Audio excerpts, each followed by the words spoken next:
on today's episode of Life Embodied.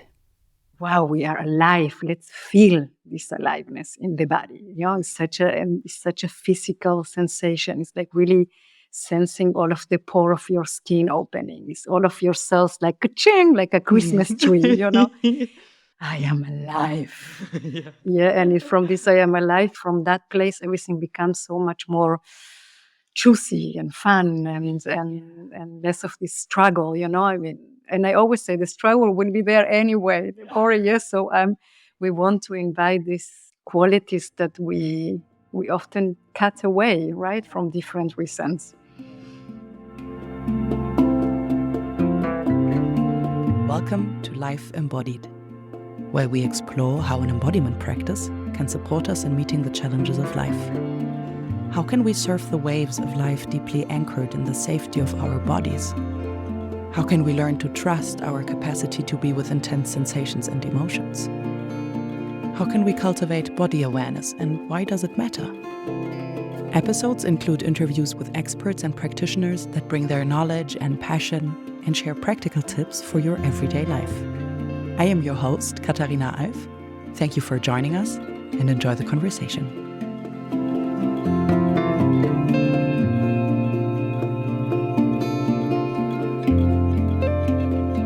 Welcome, everybody.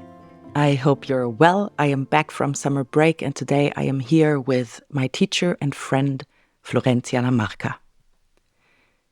She is a contemporary dancer as well as somatic therapist and founder, facilitator, and teacher of the Fluentbody Method.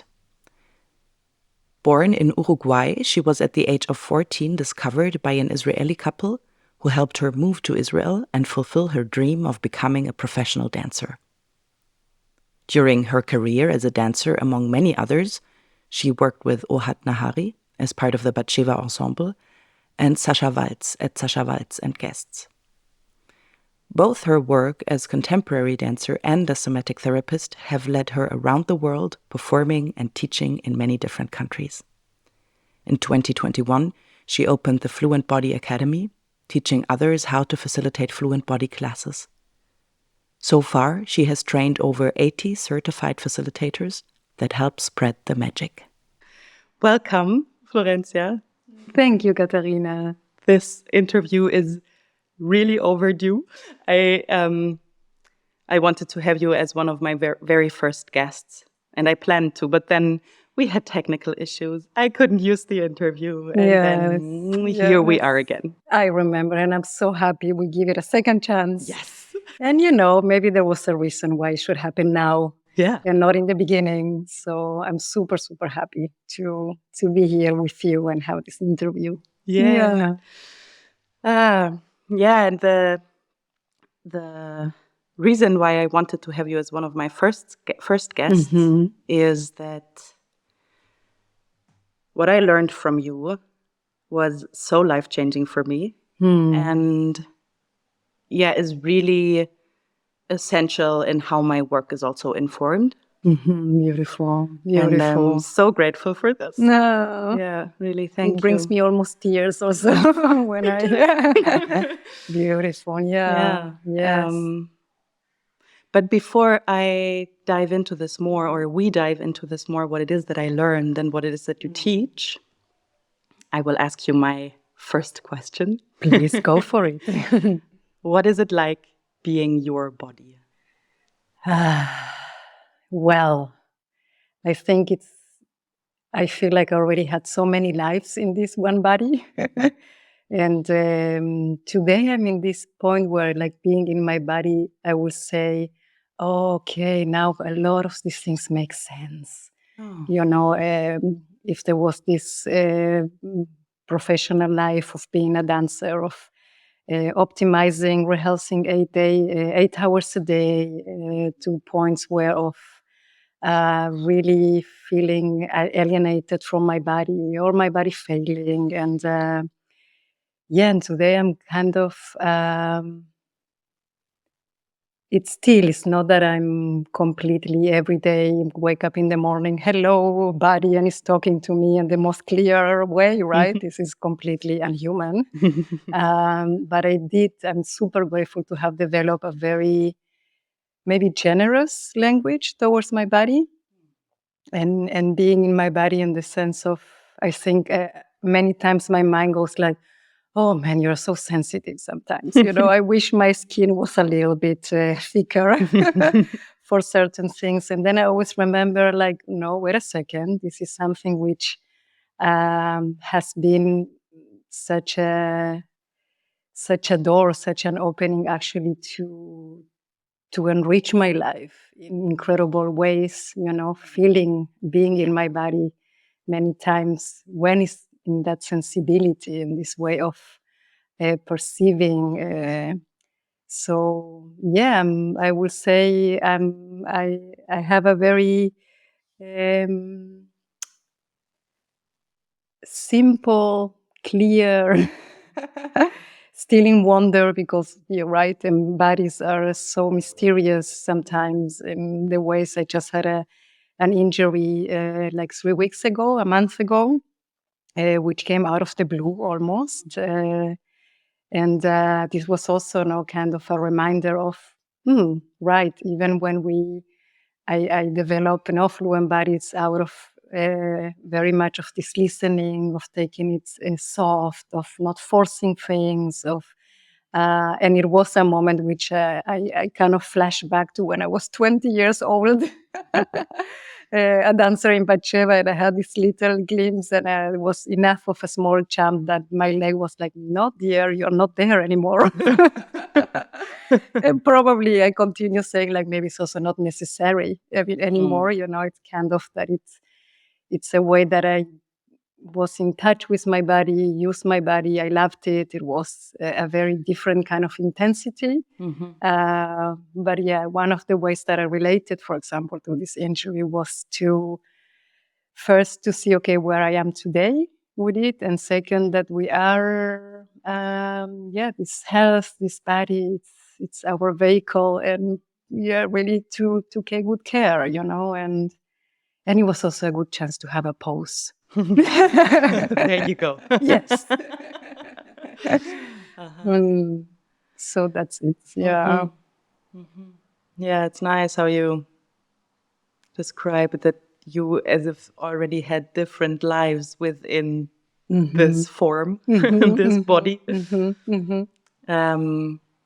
And it's something that I'm really interested in, because dancing is, of course, a super physical profession, but not necessarily always an embodied one. Yeah, very much. On the contrary, sometimes you maybe even have to disembody in order to continue, even though you're in pain, or and I know this very well from acting as well. Right? There's even almost like romanticizing around going on stage even though you're sick or injured or have a fever, like the show must go on.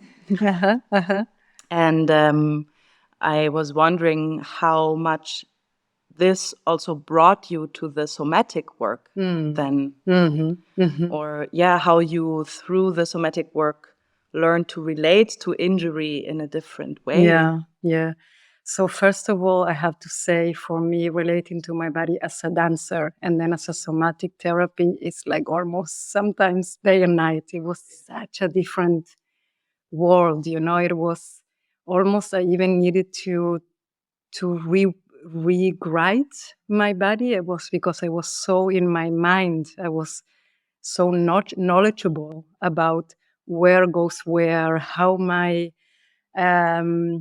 fascia connects to this. It was so in very specific and nuances, and it was almost very technical as well. Not so all of the time. I mean, of course, it depends which kind of techniques I was learning. I was one of the super lucky back in Israel to have one of the main teachers of body-mind centering, which there was already the first time that my brain was clutch. I was like, wow, there is really something powerful here. But then right away I was still studying, auditions, and in a way dancing is very complex, because you practically, your body becomes your instruments where you do deliver in a certain way, while at the same time it has this incredible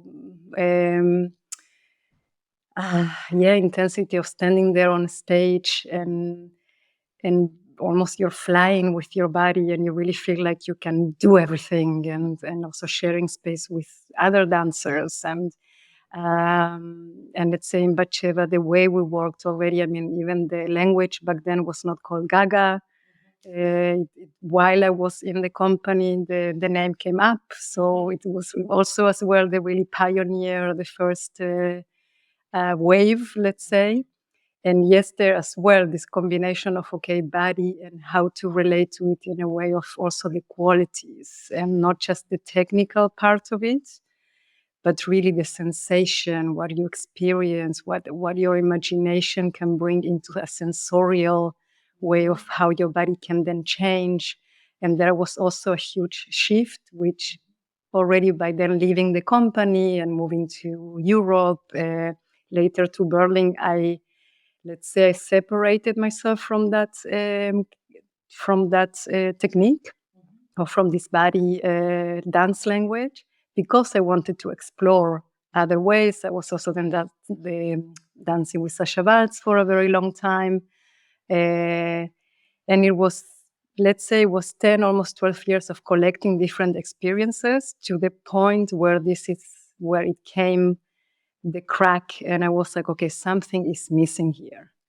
I did divide it from the way of, I separated from like what it was really being in my body, listening, stopping. Also, I was very much eager to dance everywhere and to explore and it was a sign from my body that started to say, here, something is not, you are not well. Yes. So to the point where what brought me is that I will have performances and it will feel like I'm having 5 shows in one, because my body out of the blue started to shake, I was very dizzy. I really started literally like to lose control. Oh, wow. Over what I knew. And then going to the point where I understood, I of course went for help right away, asked different ways of trying to understand what was going on.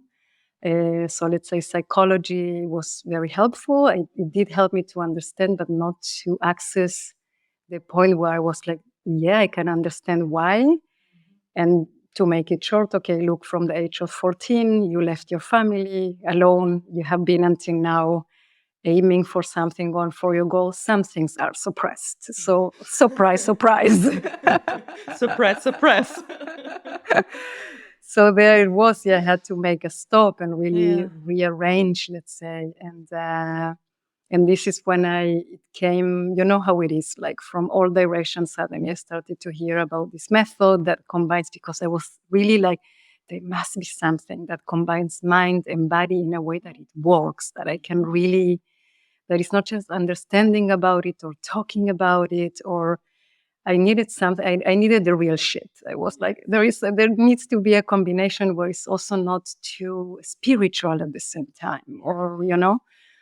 And this is when I think now we are talking about more than 10 years ago. And I started these studies for becoming a somatic therapist. And this is also was like a boof, like my mind was like, okay, this is now everything starts to make sense. And it took me a while, of course, to, first of all, because it was time that I needed to process everything that I didn't have the time or maybe the space or maybe let's say the right people for it. And so it was all of that period where very strong shifts started to happen. And to the point where I was still dancing, I was still touring, but it became like, this is, that was like a second life started, or a third one, where I was kind of, I need to give this a real chance. Like there is something here that's, it's calling, starts to fulfill me even much more. So pretty much at that point, I made peace and I said, I think my life on stage is done. And I became this therapist, giving, as you know, and as we do, many, many sessions, working one-on-one. But how to say it, this embodiment and more the way of moving and what I had experienced was still like, hey, I'm still here. You're not going to get rid of me. And this is where it was born, this necessity of, I want to use movement because it's so powerful, really moving, not just lying on the table, having hands on, which is fantastic. And this possibility of how through movement we have our own, let's say, medicine. And this combination, then what is today Fluentbody, was born out of almost my own necessity and really seeing like this really works. This combination of this connecting to the body in such a way and having all of the elements of somatic therapy with it, it's a life changer. You know, and it actually reassurance the moment that I started teaching it and daring to go more, because let's say when I started giving classes, it was not even called Fluentbody, it was movement classes with Florencia. Yeah, this was my first beginning. And I really wanted to dare to introduce more of the somatic practice.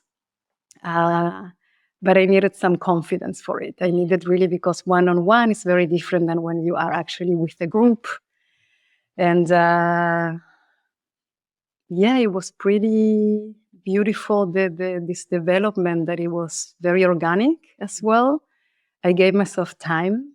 I mean, because I really wanted to give myself time to, first of all, to be very honest of what is it that is happening, what is the feedback, how I am with it.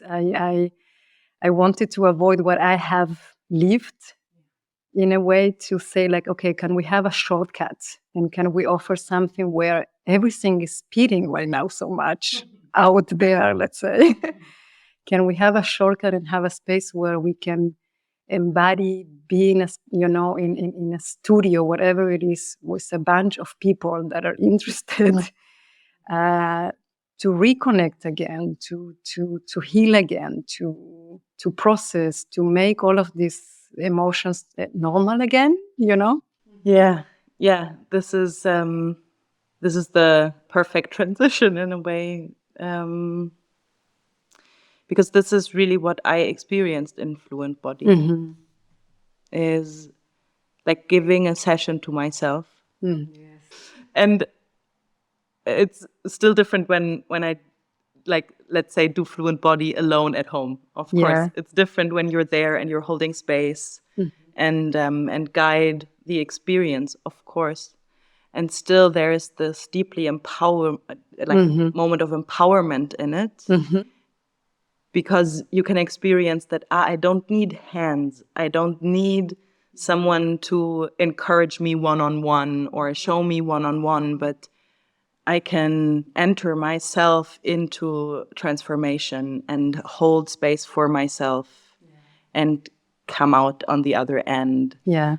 And so it was last year that I did the training with you, and it was really, even though I've already studied the somatic therapy and I've had many somatic processes, there was still this level of, now I know, for example, that when I procrastinate, or when I'm in a mood, or when I just feel super, like my heart feels closed, or I feel annoyed, or I feel disconnected, I know that what is needed is to enter the body with my intention, to move it the way it wants to be moved, to move with whatever is present, and allow it then to move in me. Yeah, amazing, yes. And that it is safe to give in to that. It might be intense, but it's safe. Like this, at least this is how I experience it, and how I always experience it in classes. I know that this doesn't apply to every situation, every person, but the way I experience it in Fluentbody classes, it's always safe. Yeah. you can really trust your body to only release what it is able to contain. Mm-hmm. Mm-hmm. And with this experience, Mm-hmm. I gained so much more trust in myself and in life. Totally. And then there might be the moments where I'm like, okay, I know I just need to enter my body, but it feels too much. Yeah. And these are the moments where I'm like, okay, Which don't is do it also alone. okay. Yes, exactly. Get help. Yes. Yeah. Find someone to do it with me then. Yeah. Which is also a part of knowing and experience and being like, generous to yourself, no? In the sense of, I don't have to do this alone right now. And this is always what I'm saying. How do we, walk with both, like doing some things we need in a way, we want to do them alone. And when we talk about empowerment, it's such a tricky way, no? Because we might have this image of like empowering and strength and emancipating. It's like, it's not really that, right? I mean, if I could describe empowerment, it's really this having more choices, having more freedom, that we can really choose that it's not this or that, and that there is much more choice. And this is something that once we enter in such a way, and I love when you say, and this is a big word, attention, when I bring attention into my body, and we can say it in other words, when I really listen and I start breathing and I notice, and there are attention, it's for me, it's such a, like, right, there are so many almost like layers to it. You know how much this perception, what is attention? Like, I could speak about it like for an hour, right? But this way of more and more trusting as well, that this attention, when we shift it into the body and what we are sensing, and when I say sensing and feeling, is also different things, right? In combination of what you're saying, of like, well, I can do this by myself. I can trust. There is also, if it's intense, that I can move with all of those waves. I can be fluid with it. Yeah, in a way, the name is this. Is this fluidity? It's not a soft fluidity always. It sometimes boom comes and crashes, and it's like, as we know, and. But I always come back, and what I'm constantly aiming, and I'm, of course, it's an ongoing research in that way, exploration, asking myself, is this really working, or are you just now repeating something that you learned or that you have been saying and maybe not updated anymore, Yeah, and just to add one thing to the empowerment question, or because what I also find deeply empowering is in a way to trust your impulses and your perception, and that you don't need someone else to perceive for you and be like, aha, this is what you do, and now let this go, and then there is the flow. But that you are empowered and trusted by someone, of course, right? This is a layer that is to it. Like, you did actively empower me by also giving me the permission, or trusting in me, or pointing out that that is fine. That it's fine. Yeah. And I think this is a very important aspect of Fluent Body. This, like, really listen to yourself. Your body knows. Yeah. It will tell you. You don't need someone else to tell you. And maybe we needed it in the beginning, right? Yeah. I mean, when we are kids and we do get all of the feedback and what is right or wrong, how do I feel a lot also. Yeah. I mean, we are born, I always say we have an innate way of that our bodies know, and it's very, it's almost so intuitive in the beginning, but we do start to pretty soon, it starts to get a bit messed up. And we do follow adults, people that we look at and, okay, show me is this. And then we have to regain, really to claim back what is actually our knowledge, what is actually our wisdom, right? And in Fluent Body, that's for me, it's such a crucial part of everyone reclaiming that. And it will look different. It will mean a different story for everybody, right? but reclaiming like, what is your wisdom? What is this? And then it can get very messy in life. Yeah, I always invite also some of the chaos that it can be, because it doesn't always look pretty, right? I mean, it's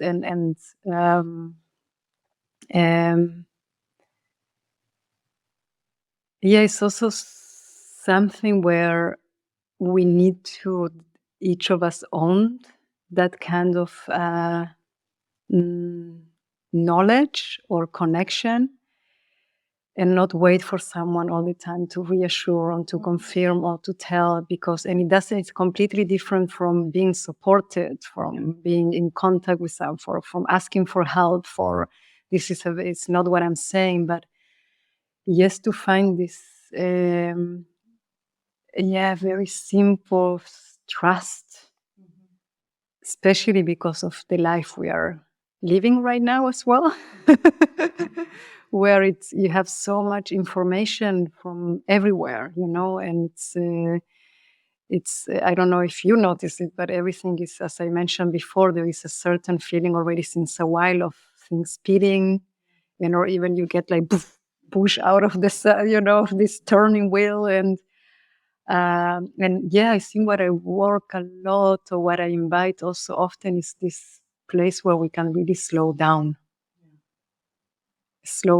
but truly to rest. For example, like right now, this is what I'm very much lately inviting. For example, this kind of, can we all please for a moment slow down and connect to the timing of the body, and not of what everything else, society is asking, or our minds, because it will do it anyway, but what happens when we connect to this timing, what our bodies actually are needing?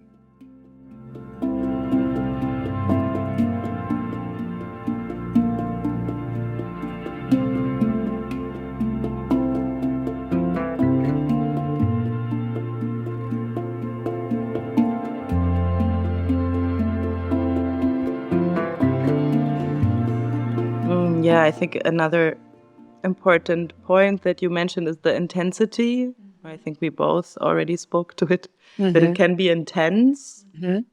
And physically intense, no? Yes, and emotionally emotional, intense, and because it's in a way they go all together. Yes, they go all together, and I think it's a very interesting topic, because I think on one hand, many people crave intensity. Yeah. And this is also something that I was like, oh, yes, when I came to Fluentbody, I felt like, this will give a container to my inner intensity. Like, finally, this is The not actress. Something, the actress, the extrovert, like the passion, that it's not something that I need to, like dim down or control, but that it's something that I can learn to give into, almost, that I can relax with, and then it becomes pleasurable, and not just like this drive or Yes. So I think on the one hand, many people crave intensity because life can also be like excruciatingly boring or dull or such a routine, and taking care of, or lonely or uninspired or and I think, excuse me if I sure. interrupt you, but there is something which also another words that I use for that is this feeling alive. Yes. So intensity is a way to say it, but it's also the words that I use there is like, wow, we are alive. Let's feel this aliveness in the body. It's such a physical sensation. It's like really sensing all of the pore of your skin opening. It's all of your cells like ka-ching, like a Christmas tree, And sometimes, because I think for people intensity might feel differently. What is this intensity? And when I even feel you or see you and you say intensity, all what I feel and see from you is this, I am alive. And from this I am alive, it's kind of, okay, what is coming right now in my life that I need to deal with, that I need to look at, that I need to be. But from that place, everything becomes so much more juicy and fun, and less of this struggle, I mean. And I always say the struggle will be there anyway, or yes. So we want to invite this also, qualities that we often cut away, right, from different reasons. I don't know if that's what you like that's follows. definitely like that definitely speaks to this one side of it. Yeah. Because then there's also the other side where I think many people are super afraid of intensity. Yeah. Yes. Or aliveness. Yeah. Yeah, because it is intensity it's I mean, let's say it in the most simple word, it's a lot of energy. And if we haven't experienced how this energy can move through our bodies, that's also what I experienced when I was telling about my story. There was a lot of things that were suppressed. There was tons of energy that suddenly was like, hi, I'm ready to move. But I was like, oh, that's a lot to do at once. The suppressed surprise. I really like this. Yes. Exactly, right? So, and there also I'm very, how would I say, I use some good humor with it, because if we get too serious when intensity comes and this fear of, wow, all of that wave coming, yeah, it's so well to have a very good doses of humor with it. And to know that this energy will not kill you, right? It's something that's a very strong way of saying it, but but that might be the fear, right? That might be the fear. Sometimes it's really that's a lot, and it can feel physical. My ears are plugging, so I cannot feel. Yeah, and there is always this way of, okay, notice what you need to do. Let's go it and that there are processes as well. Yeah, if we talk about this intensity, fear, emotions, every time a little bit is fine, right? We don't need to have it all at once, and it's also crazy to have it all at once, and it's also not something. This is not how it works. So you might have like epiphanies once in a while and go, wow, go, yeah, something, but it is, I do like that it's an invitation to each time when we say claim back that strength and this empowerment. We don't need to claim it back all at once as well, right? And to every time also there, give ourselves the space, the process of learning even. Yeah, it's so this is also something as well super important, that we are so almost designed to, okay, now we need to make it, and now that's it, and now I understood, and now it's done, and now I released my trauma. I released my trauma. All of the fear, and it's like, well, it will be surprising when it comes back, and sometimes even with more force, right? So that's also to know that, that our bodies, let's say they are most of the time extremely grateful, our bodies, when we give them the chance to move that, to be able to move, right, with that kind of energy. And that's, often the outcome where we do hear a lot from the practice. It's like, wow, this is such I feel again myself, or I feel like I came home, or was like things of, I don't know, I heard the other day and I laughed it. She was like, wow, I had in 5 minutes of Fluentbody what 2 years of therapy were trying to show me. And I was like, yeah, and there, I'm not taking the power of any other therapy, but there is something because of our bodies, how they speak and what they can reconnect, right? What they can show in a million of a second. It's like a dream sometimes. We're like, oh, wow, I got it. This is what our bodies can. So, yeah. What makes it so safe to invite these processes also in the context of a Fluentbody class? It's a really good question. It's also depending who are the people coming. I do trust that if anyone is not ready to be in a group constellation in such a way that they need their very like one-on-one space, that they don't want to move things too fast, they will not be in such a class. Right? So people that already come into a Fluentbody class practice, they come with this approach or mind where like, okay, I'm curious. I want to see what happens. I'm open. Yeah, this is very much the. So one of the things that make it safe, because first of all, I experience it through my own body again and again and again and again, that even if it feels like I have no idea how I'm going to get out of this one, it's like, wow, this is a lot of the journey was really worth it. Yeah, I always came out with an incredible sensation of learning, of realization, of this. Oh, okay, and yeah, and then maybe I needed a break, and also okay, now it's enough. But so I think this, what we say with experience, with having go feeling it in my own body in such a way, this is already something where I trust that process. I trust this ability of the body to transform.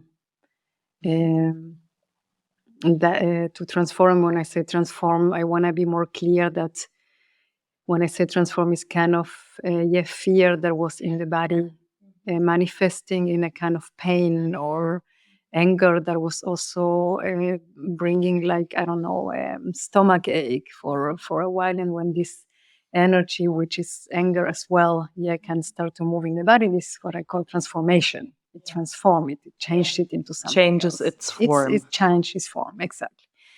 And I started also to notice that there is a very clear guidance, and when this is happening, when processes in participants or in the space are starting to take place, there is a way, first of all, that I guide, where saying, this is, notice what you feel, and please keep breathing with it. I see the people, and I'm with them. Yeah, even if I'm not with my hands on, I really see them. I make them feel and be noticed, that I'm aware of what they are experiencing. Yes, so I develop by now a lot of kinds of different ways to reassurance in the body, that notice your legs, feel the ground, shake with it if you need to shake.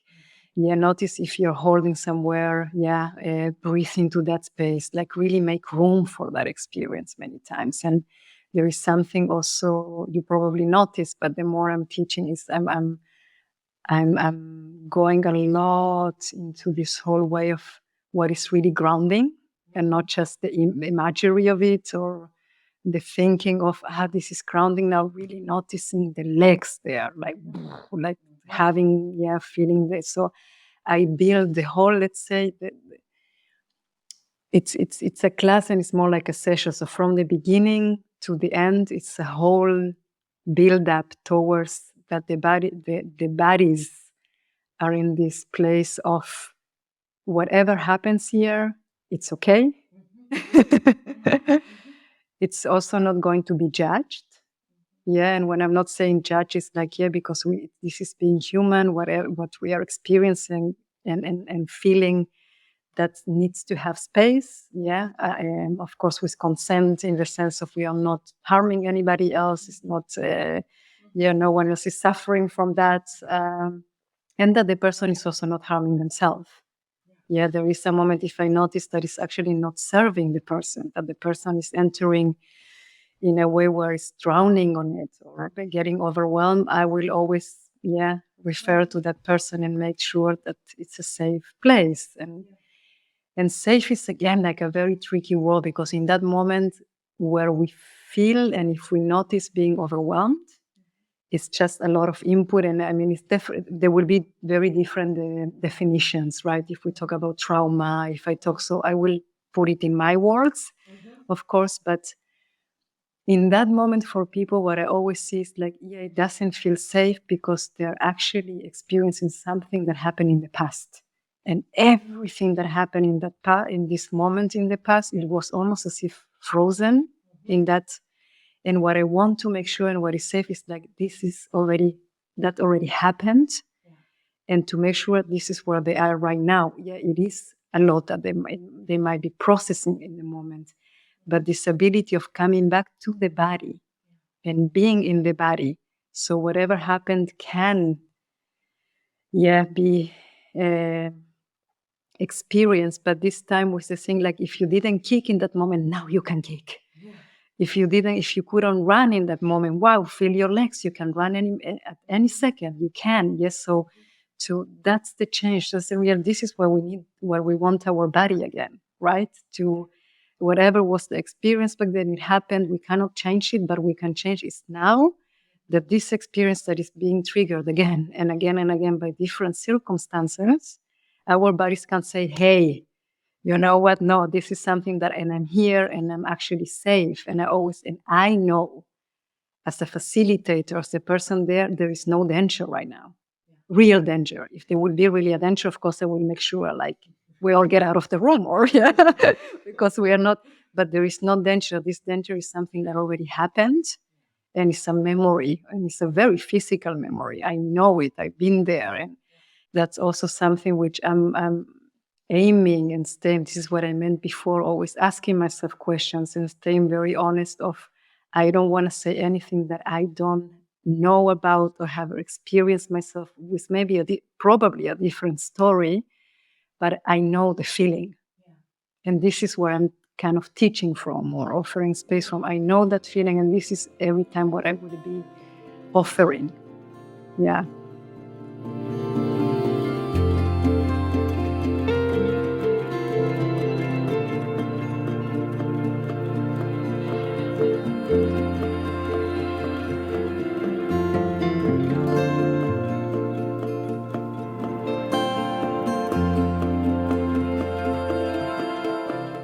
Yeah, and I think there's a very unique kindness to the way that you teach.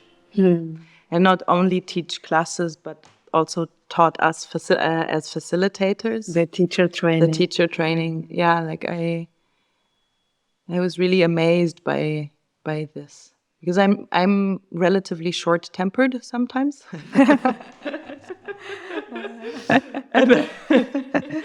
And I was really inspired by your patience and your kindness. And there was no pushiness whatsoever in any direction. Yeah, yeah. And I this is something that I already reflected back to you at some point. But yeah, maybe you could share a bit like what... This kindness.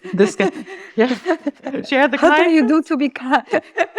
Share the kindness, please. No, like how...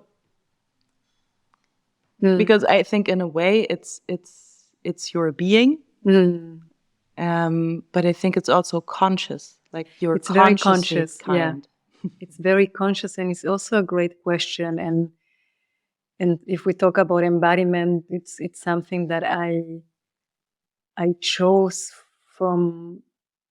Yeah, it was kind of this very, very clear conclusion that I had for myself when being a dancer.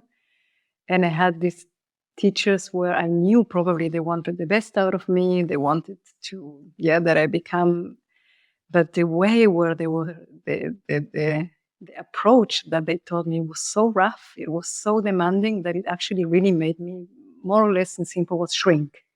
It was not getting the best out of me. I was kind of like, okay, I need to be really good now. And I was constantly in this, and I already had enough from my own system going, like, you need to be really good now because, your parents and everybody help you to now move from Uruguay to Israel. You cross the ocean, you better be good now, right? So I already had this kind of pressure, which many of us already have, different kind of pressures.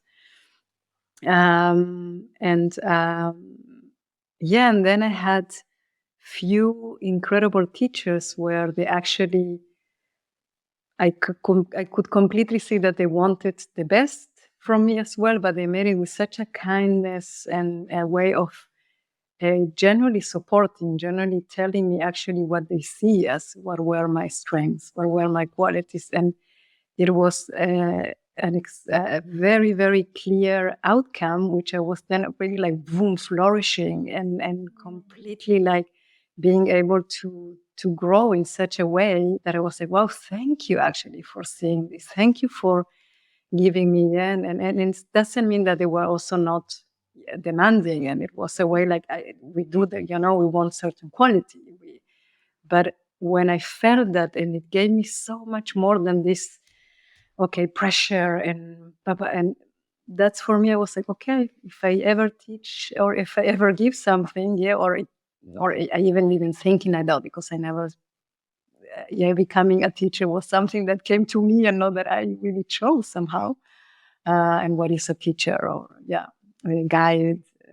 You have many names to it right now. A guru. No, please, not this one. Okay. But a good one, funny one. The shaman. The shaman of movements.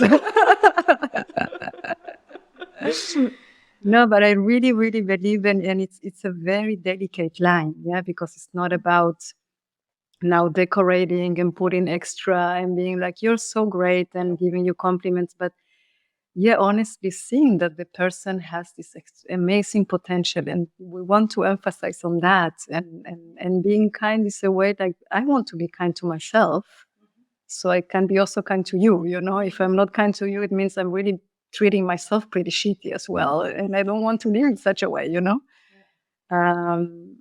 So which also means still being kind, but very, very being very clear with what you like and don't like, and what are your limits, boundaries. That famous, very used word lately, but yeah. But also this, I experienced you setting boundaries in a very, very kind way, with a very open heart. Yeah. Yes. And it worked incredibly well. And as you know, there was this wish as well to be able to have a teaching constellation very different from what I've seen until now.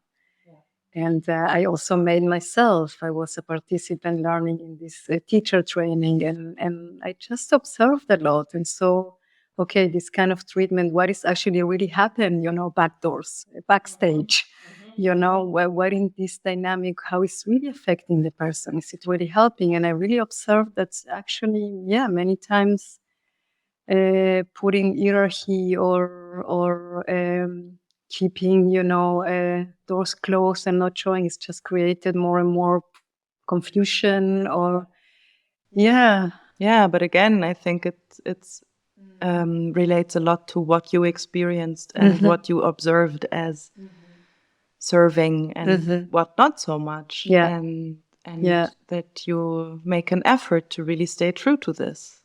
Very much. Very much. I really felt it gives more than what it takes, and I don't want to say something that is not true, but let's say I want to practice kindness also towards myself, towards the people that I really share the time with. And as well, it was pretty easy sometimes to share this kindness with a group, because I don't know, it's in a way people that get attracted to this kind of practice. It is a bit of a bliss, of a bliss to be surrounded, because it's very, they already also themselves. Everyone comes with like a certain will of, I want to soften. I want to, and even if they are not yet softening, I know that this is what they want. So I always depart from like, okay, why is this person here? And I just really, really love to always see behind, the words, or behind what is actually being shown. And this is for me like so yummy, And I think to do that is much easier with kindness, to see, okay, why is this person doing such a thing? Or, and if you look it with your eyes of being kind, you find this much, much easier and faster. You know what I mean? And you can stay kind, and the person is like, no, you're not welcome here. You can still say very kindly, you're welcome to leave, please. You might be welcome somewhere else. Yes.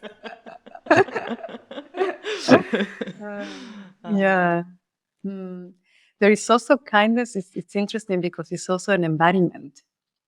And the more as well, it's such I feel it a very physical experience. And there is a lot in the practice of Fluentbody of, you're right, like softening all of our joints, of softening our hearts inside the chest, like really enjoying this, allowing our voice. There is something about it that is also connected to this being kind to yourself, being gentle, and for me, these are all like embodiments and qualities that we need against this pressure, doing, deliver. It's fine. We want to deliver and we need pressure sometimes. It's not that it's bad, but again, I want to choose.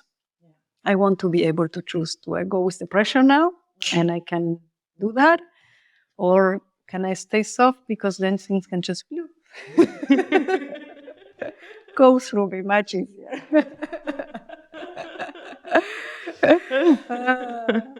I hope people understand by my with your voice, what your body is doing. Voice, what my body is actually doing. If not, come to a Fluentbody class. Exactly. And this is the transition, the smooth transition to a short little Fluentbody class. Yes. With pleasure. Ah. What would you like? What would be your, let's say, your wish to notice in your body, to connect to have more of? Yeah. I think since we mentioned like the aliveness, we mentioned the resting. Yeah. We mentioned the softening. I think this would be nice nice elements to have and to invite the listeners to join. Yeah, let's do it. We're standing. No, we are standing. Find this nice cozy spot in wherever you are. And I always love to start connecting to our breath, dropping the jaw. And also inviting our soft joints, feeling our fingertips, the space between our fingers. And for a moment, we also want to imagine that we are in this nice Mediterranean Sea. And our bodies can enjoy this soft, generous floating. So there is no effort.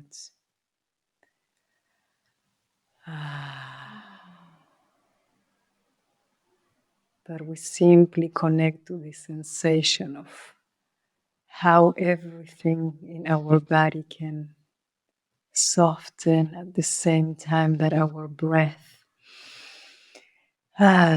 bring lightness. And maybe we can breathe to every pore of our skin. Exactly. And to the skin of our soul, of our feet. And I always invite as well, if possible, some good yummy voices. Yeah,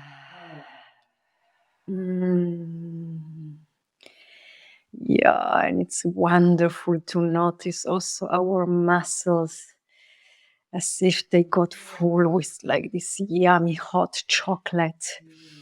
That is also as well softening our ankles, softening our knees, our hips. We let it go through our spine and our shoulders. Really nice, yummy chocolate all the way through our chest and arms and hands. How about we include the brain inside of our skull, full with chocolates or whatever you choose in this way, tahini. Mm. Oh, beautiful. And then for a very short moment, like 3 seconds, we make everything tighten. All of the chocolate gets a little bit tight. Your face, your hands, your feet, and you hold it all together for 2 more seconds. And then at once you let go and you soften everywhere. Oh. Feeling the space under your arms, the space behind your knees. And for a short moment, just standing like that, noticing all of your body. Breathing from each pore of your body, of your skin.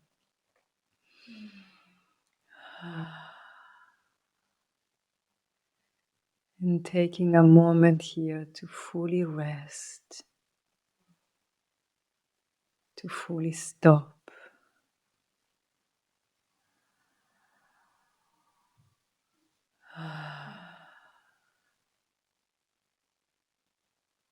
Being aware of your breath, your soft breath, gentle breath.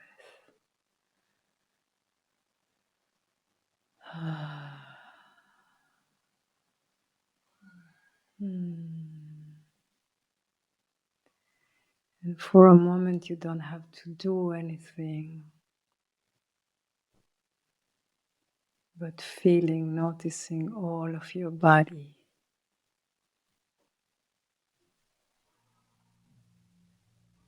Softening, breathing. And in your own time, you can open your eyes if you have them closed. And for yourself, just notice, see how you feel.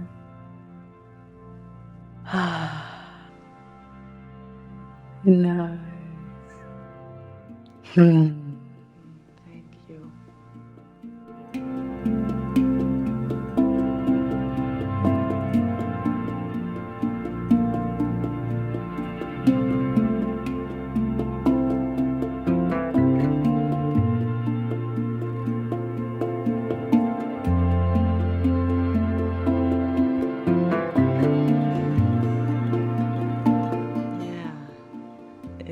Is there anything that you would like to add?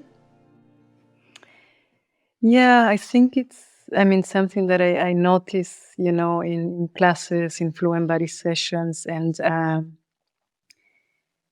to remember that it's completely okay to reach out for help and support, and to see that if there are things that you are struggling with, to seek for it, that people can communicate, that it can share, is something where I feel sometimes I don't have enough hands for it, or enough classes, or that it's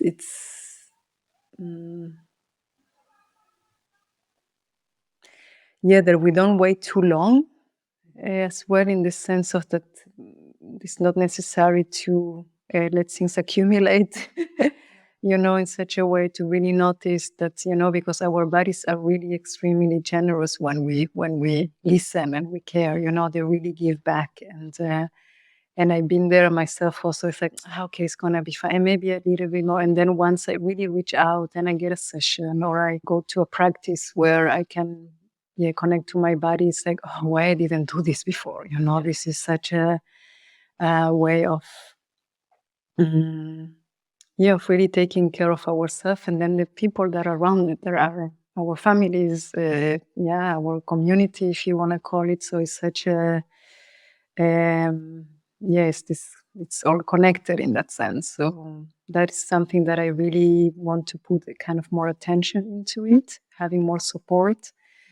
Yeah, especially maybe in a city like Berlin, it's a place where so easily one can get lost and detached. And that's the beauty of a session when it's in a group as well, because there is something given already that we are so the strength that we find in a group when we notice, just to notice, oh, I'm not the only one feeling in such a way. There is at least 5, 6 more people, and and it's such an inspiration, and it's in that way to create that space where all what we spoke about, intensity, healing, transformation, can happen in a group without having to verbalize everything and talk why and when, but to notice, to be in such an experience, and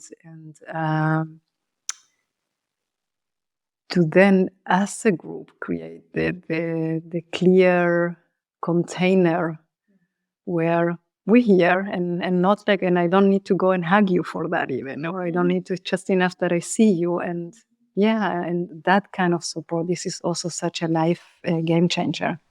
This is a really game changer. Yeah, and it's so human, right? Like It's very humane, I think is the word. Yeah, like this is really, I think, the aspect that of bringing it back or normalizing it. Exactly, right? exactly. Like, this feels very normal in a way, in a weird way. Like, I think this is how it's supposed to be. And how it was, right? I mean, you Yeah. heard me many times saying, like, we used to do circles and probably dance around a fireplace and this is something that's for most of our evolution, and it was there for a reason. There was something where, like, I really love bringing that back. And there is a whole part in the practice also, that it can be very mystical, very spiritual, even shamanic, because there is something there that the bodies remember.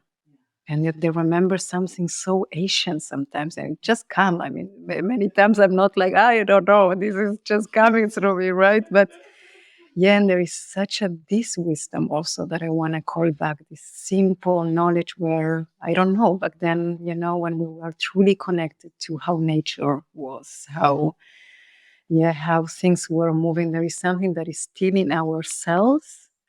And if we can even feel a little pips of it, it means it's still there and it wants to come back and be implemented and be used in a way, not to now that we need to wear feathers and go sing hoo, but to truly see, okay, what is that ancient knowledge that we have, and it's appearing back, So, part of doing in groups in such a setting, it's also inviting that part where it amplifies, it multiplies all of that beautiful vibrations of bodies and what we bring with our bodies from who knows when.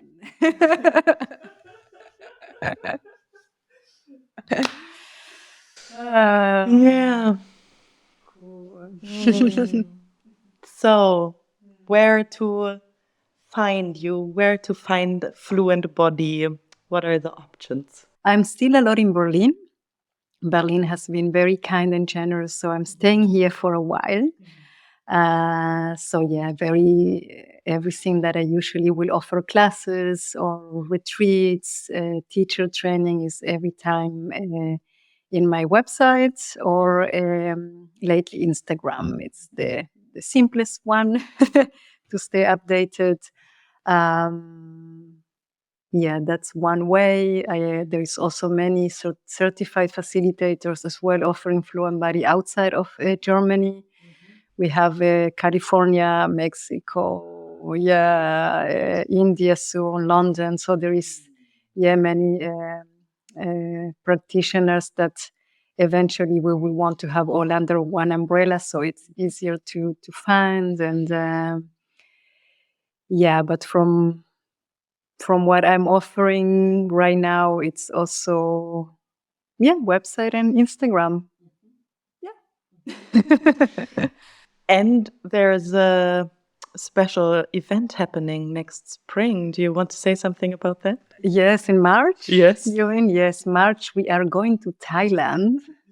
Yes, from the 5th to the 10th of March. This is very, very exciting because it will open more internationally for Fluentbody. We have already done a retreat last year in Portugal as well, but this time it's going with the coconuts and the tropical weather, but it's really beautiful, curated. We have been putting so much lab creation, the space.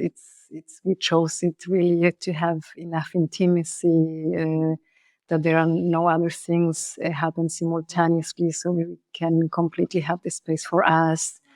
It has a sauna, it has a pool, it has amazing vegan food. This is something I'm really looking forward to, and it's a new baby. Yes, the Thailand baby. I will put all of it in the show notes so people can find it. Thank you. Yeah. It was such a pleasure, and it felt like we could go here forever and ever. Awesome. Yeah, thank you so much for your time. Thank you. It was lovely. And thank you, dear listeners, for joining our conversation. I hope you enjoyed it. If this podcast is giving you something, I'd appreciate it if you shared it, liked it, commented. Get in touch. Let me know what you think. Let me know your questions, your interest. Suggest guests you would like me to have. And for now, I wish you happy flowing and floating. And once in a while, allow the chocolate to drip inside your head. See you back in 2 weeks.